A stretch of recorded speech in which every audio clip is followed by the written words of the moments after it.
Hello everyone and welcome to another tutorial video. On this video we're going to go over on how to create a menu for your website. So first we're going to go over here on add elements, click on it, go down to menu, click on it again, and over here you're going to see a list of our menus. You have the new menu, the classic one, also have an anchor menu, and a dripping menu style. We're just going to choose the first one.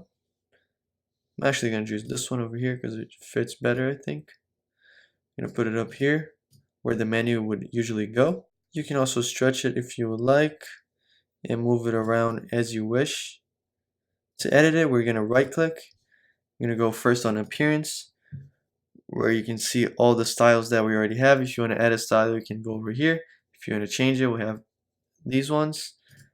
You can edit it. For example, the font on mobile, the menu spacing if you want more spacing or less spacing between the items, submenu spacing if you want to round the borders, if you want to add a shadow, if you want to change the menu text color, the submenu text color, the menu background color, and also the submenu background color.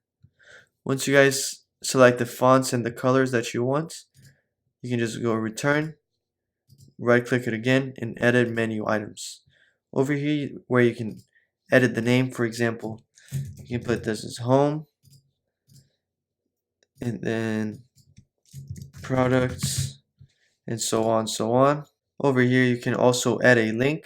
You just click on it, you can add it to a page, a document, anchor, web address, and a pop-up. You can also add a separator that you can change the name, for example, tutorial. And you can also just link it straight to a page. Right now for this website I just have the home page, so only the home page would show.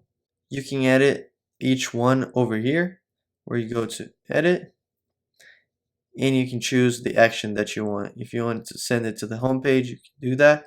If you want it to open on the same tab or a new tab, you can also do the advanced options. Click analytics is only if you want to do action counters, if you want to track how many clicks are on your website, and you can also embed a HTML code over here.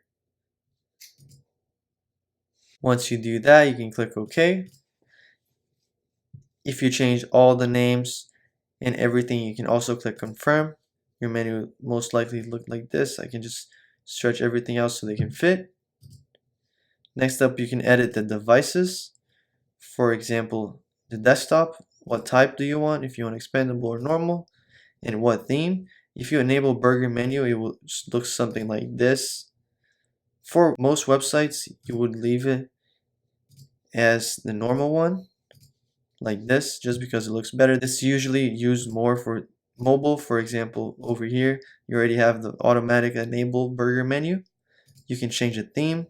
If you wanted, for example, red naked, you can do that, and also the type for expandable or Apple style. To do that, you can click confirm, and your menu will be basically set up. The last thing you can do is align it like this, or you can just leave it as normal. Once you set up all 4 of these configurations over here, you're pretty much done setting up your menu. This is going to be it for the video. Thank you for watching and have a great day.